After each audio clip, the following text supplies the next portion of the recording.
Assalamualaikum warahmatullahi wabarakatuh. Alhamdulillahil badi'il hadi ila bayani mahyadir rasadi. Amadda arbaban nuha wa rasama samsal bayani bi suduril ulama. Qala Allah Ta'ala fil Qur'anil Karim. A'udzu billahi minasy syaithanir rajim. Bismillahirrahmanirrahim. La in sakartum la azidannakum wa la in kafartum inna 'adzabi lasadid. Summa qala an-nabiy sallallahu alaihi wasallam fi kitabil hadis. Bismillahirrahmanirrahim. Talabul ilmi faridatun ala kulli muslimin wal muslimat.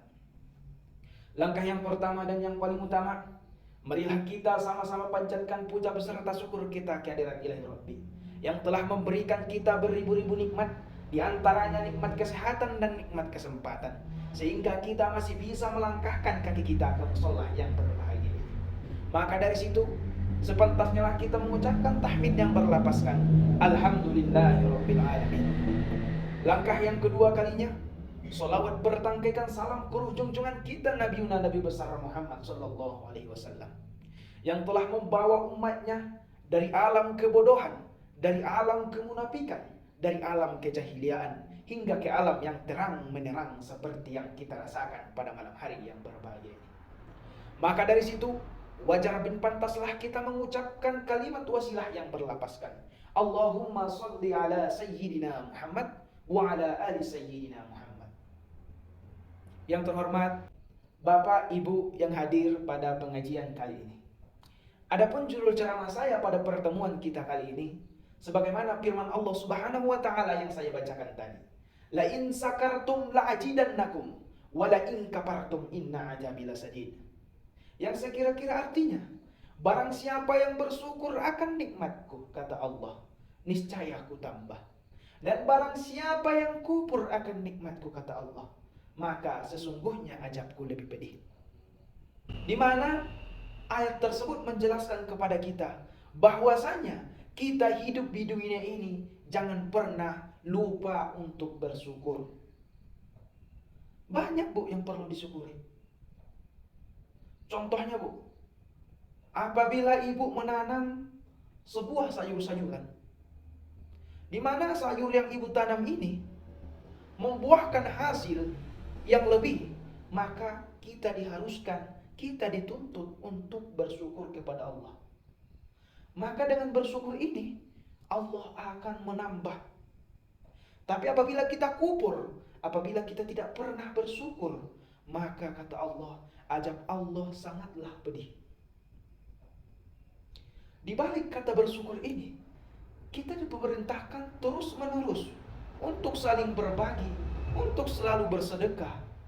Bersedekah dalam hal apapun. Sedekah yang paling kecilnya Bu, yaitu senyuman.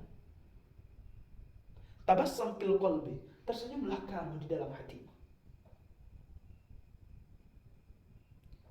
Jadi Bapak Ibu yang telah meluangkan waktunya dan yang telah bisa melangkahkan kakinya untuk mengikuti pengajian pada malam hari ini, maka kita bersyukur kepada Allah dengan mengucapkan kalimat Alhamdulillahirabbil alamin.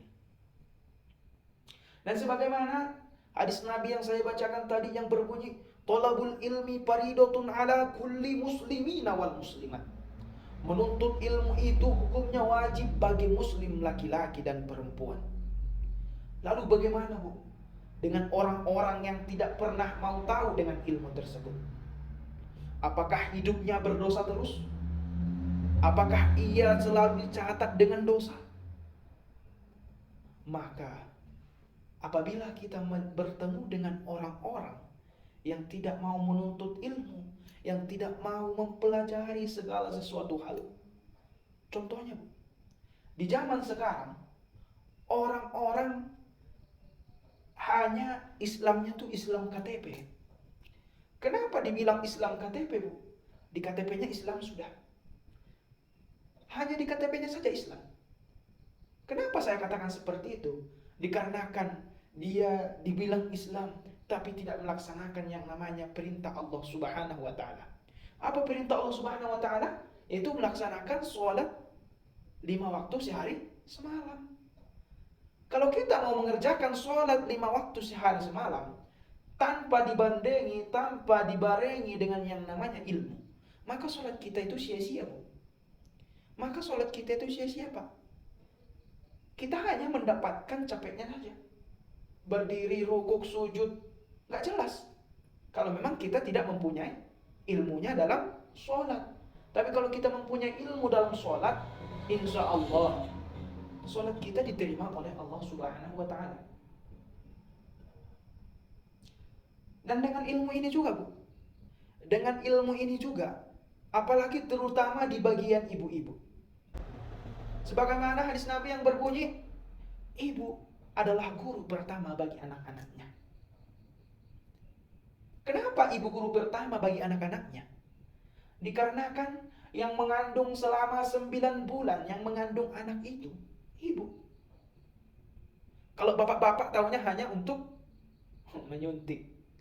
Tapi yang bersusah payah yang mengandung, mulai dari bulan pertama sampai ke akhir bulan anak melahirkan, yang merasakan sakit tersebut yang pertama ibu. Belum lagi pas mengandungnya, belum lagi pas melahirkannya. Di saat melahirkan anak tersebut, disitulah pertarungan nyawa antara hidup dan mati. Sebagaimana kita kembali kepada hadis Nabi yang mengatakan, ibu adalah guru pertama bagi anak-anaknya. Lahir anak ibu, yang mengajarkan anak ibu pandai duduk, ibu. Yang mengajarkan anak ibu bisa minum, ibu. Kalau bapak-bapak kerjanya mencari nafkah, ibu kerjanya mengurus anak di rumah. Tapi di zaman sekarang kita lihat, sudah kebalikannya.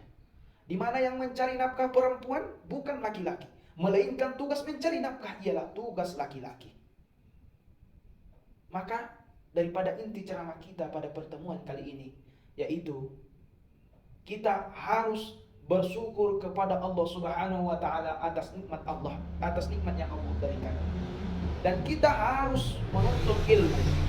Seumpama ibu belum sepenuhnya mendapatkan ilmu tersebut, maka bapak dan ibu diharuskan untuk menuntut anak-anaknya agar bisa mendapatkan ilmu. Dikarenakan di zaman sekarang apabila kita tidak berilmu, kita tidak dianggap apa-apa. Apabila kita tidak mempunyai ilmu, kita tidak dianggap apapun di mata orang, kita akan kecil. Tapi kalau kita berilmu, sedikit pun ilmu kita, tapi bisa diamalkan, orang akan menganggap kita, orang akan melihat kita seperti orang-orang yang mempunyai kedudukan, yang mempunyai martabat. Makanya ada pepatah yang mengatakan, utlubul ilma walau bisin. Tuntutlah ilmu itu sampai ke negeri Cina. Yang dinamakan sampai ke negeri Cina itu bukan maknanya kita pergi menuntut ilmu ke Cina, bukan, Bu. Melainkan yang namanya menuntut ilmu itu tidak ada hentinya. Baik tua, baik muda. Kita tidak pernah puas akan yang namanya ilmu tersebut. Mungkin tidak banyak yang saya sampaikan. Wallahu muwaffiq ila aqwamit thoriq. Assalamualaikum warahmatullahi wabarakatuh.